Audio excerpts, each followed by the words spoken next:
Hello everyone, and thanks for tuning into the latest opinion poll tracker video for next UK general election from the Gavin Partridge YouTube channel. So here we go, we're going to bring you the latest prediction from Electoral Calculus based on opinion polls that were conducted during the month of May 2025. We will then have a look at those opinion polls and see what that prediction is based upon. And if all of that wasn't enough, we'll show you the government approval and disapproval tracker from YouGov as well. So sit back, relax, enjoy, and I shall talk you through the latest UK general election prediction from Electoral Calculus and the Gavin Partridge YouTube channel in a moment. But to just say that if you're enjoying the vlogs on the channel right now, please do like, share, and subscribe. And thank you so much, everyone, for doing that for us. Thank you so much. Okay, well, let's crack on then, shall we? Quite a lot to discuss this month. So, in 5, in 4, in 3, in 2, in 1. Boom!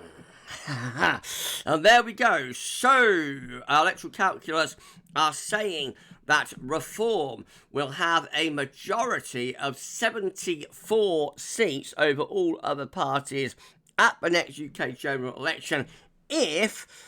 big if, of course, the opinion poll average that was what we saw during last month was replicated at a general election. That's a big if. I'm going through those parts as I say in a moment, but that's quite a shocking figure. Reform majority government of 74. Last month we saw a Reform minority, so it's been a significant swing to Reform during last month, and we'll go through the numbers right now. So this is the party column just here: Conservative, Labour, Liberal Democrat, Reform, Green, SNP, Plaid, and others down here. 2024 votes and seats just here, and then the predicted column is just here.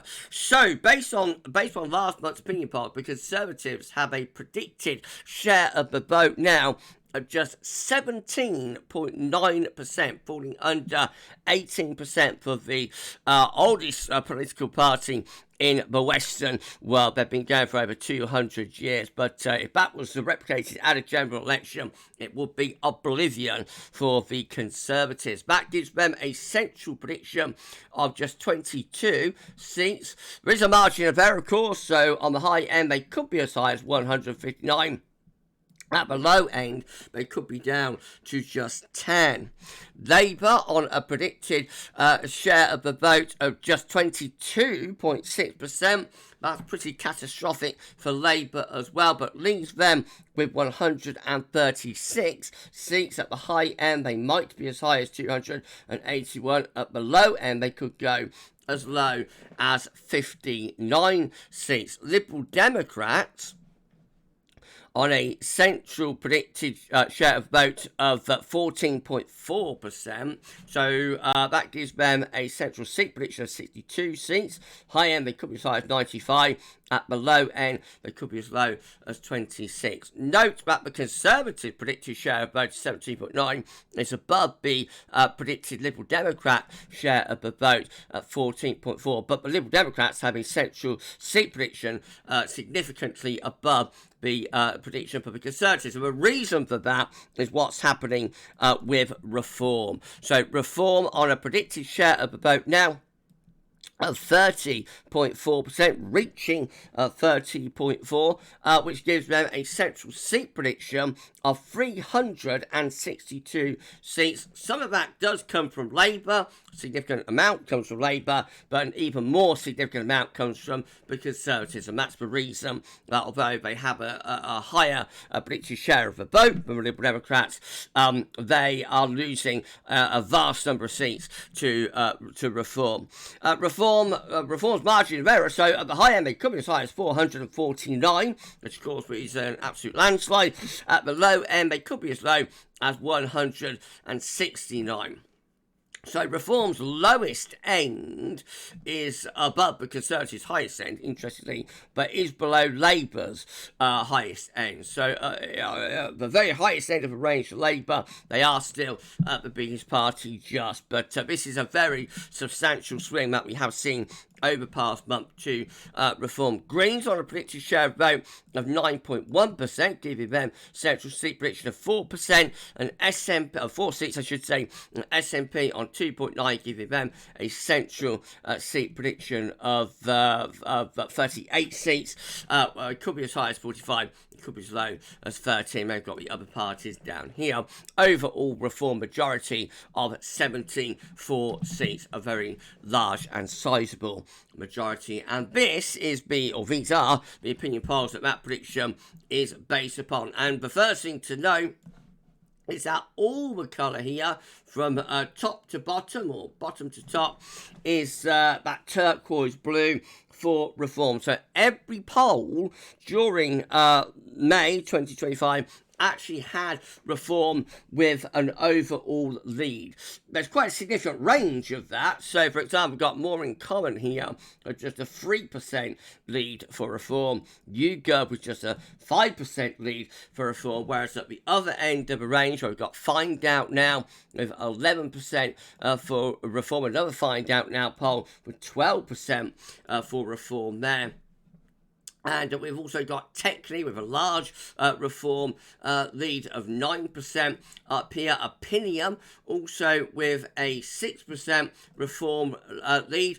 BMG Research with a 7% reform lead as well. YouGov gave reform an 8% reform lead. More in Common gave reform a 9% lead over all other parties as well. Find Out Now down here with a 13% reform lead. So Find Out Now having the biggest reform leads, but all other pollsters during last month did in fact find reform in the lead, and some of the numbers are quite shocking, I have to say. So the political anoraks like me, and polling anoraks, these numbers are quite shocking. So, for example, we have got here reform on 32%, which we Find Out Now, reform on 32%, Labour on 21%, and Conservatives, just the Conservative Party, on just 16%, barely above the Liberal Democrats on 14%.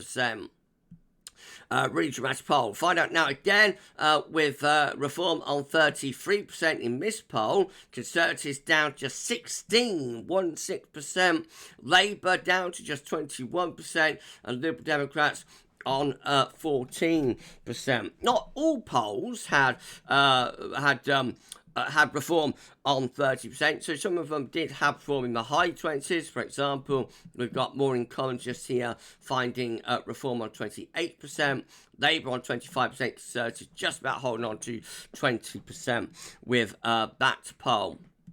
Freshwater Strategy, just here, by the way, gave reform a 10% lead, and the numbers worked out at 32% for reform, 22% for Labour, and 19% for the Conservative Party. And if we come up to the more recent polls up here, well, they still show pretty sizable reform leads, to be honest. 5% with Lord Ashcroft, the good Lord, giving reform 5%, 6% for Opinium, and 7% BMG Research. Technically, with reform on 9%, that worked out at 31% for reform, 22% for Labour, and 16%, just 16% for the Conservatives, tied with the Liberal Democrats on 16% as well. Find Out Now with a 10% lead for reform. These are pretty shocking polls, I have to say, as I say, for those political observers. More recent polls, we'll cover this next month, of course. Well, Survation, also with a reform lead, but a rather more modest reform lead, just 3% with Survation, 27% reform, 24% Labour, 20% for the Conservatives. And the most recent poll within the table is Technically with an 8% reform lead, 31% reform, 23% Labour, and Conservatives on 17%, just above the Liberal Democrats on 15%. The overall graph is looking quite dramatic as well. So check out Reform rising up above all other parties. That's the turquoise blue line for Reform there. Labour continuing to gradually deflate. It's not as dramatic as what's happening to the Conservatives, but when you consider Labour start here at the general election, or there really, and they're now around here. So basically they've gone from like the mid-30s to about the low 20s. They've lost about 12-13% of their polling share in less than a year. That is quite serious, that's a very serious predicament for the government. Whilst a lot of the focus, of course, on the Conservative Party, what's happening to them vis-a-vis reform, we can't ignore what's going on with the governing party, with Labour. It's a pretty serious situation for the government to be in, but not as bad as the Conservatives' situation. So they were already on a low level here, barely in the mid-20s at the general election. For a while, they did lift up towards the latter part of last year, but this year's been downhill all the way as reform have rose. The Conservatives have dropped. There does appear to have been a direct switch from Conservative to reform for a lot of Conservative 2024 voters, and so that does actually leave the Conservative trend line somewhere towards just the mid-teens now, and duking it out with the Liberal Democrats, whose yellow trend line just here, duking it out with the Liberal Democrats to see who is going to be the third party, within Westminster. When you consider the Conservative Party is, like the governing party generally on average, certainly in the 20th century anyway. Before that, in the 19th century, they did sort of vie with the Liberals much more, and it's much more competitive. Actually, there was a long run of Liberal government in the middle of the 19th century, but the 20th century has seen the Conservatives governing more than any other party. And, for such a historic party, the predicament they are in is really dramatic, and their predicament is far worse than what happened to them in 1997, which was a pretty catastrophic result at the hands of Tony Blair, but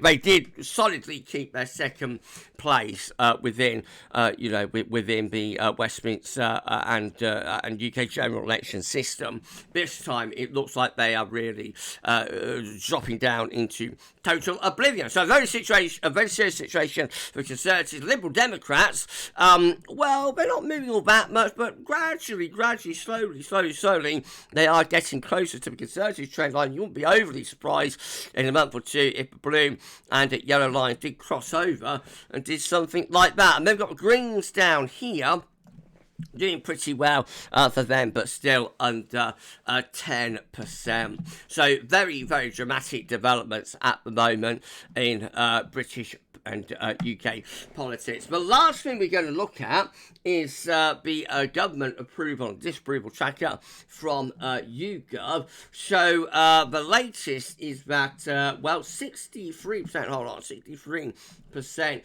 disapproving of the government as of the 1st of June, 16% approving, which is underneath don't knows at 21%. Pretty dire situation for the government as well. Very unpopular really for so early in their term. Remember, we're less than a year in to the government. Technically they should still be on their honeymoon, really. They're not in quite the predicament that the Conservatives were in at varying points through the end of their government. For example, back in 2022, which was the Conservatives' nadir, really in the autumn of 2022. YouGov then found 77%, sorry, on the 17th of October, my birthday, 2022, were disapproving of the government. Now it's 63%. So they're not quite reaching the nadir of the Conservatives in the latter part of 2022. But for a new formed government, who won with a landslide majority, albeit on a low share of the vote, very, very low share of the vote actually, that isn't a very good position at all for the government, and explains why but Labour's trend line here is slowly but surely deflating as well. Right, well, let's go back to essential predictions. In the final analysis, Electoral Calculus are predicting Reform will have an overall majority at the next UK general election of 74 seats, and we shall see if and how that changes when we do next month's opinion poll tracker video. Of course we will. I know, I suppose the only saving grace for, both, particularly for Conservative, but also for Labour, really, the only saving grace is that the election is several years away. We won't be going to the polls, to elect the government until at least 2028. If these polls keep up, it'll be 2029. So you've got several years to go, and I'm sure there'll be lots of twists and turns to come. But historic developments, this doesn't happen. It's like once, twice in a century occurrence, what we're seeing here. Quite dramatic developments.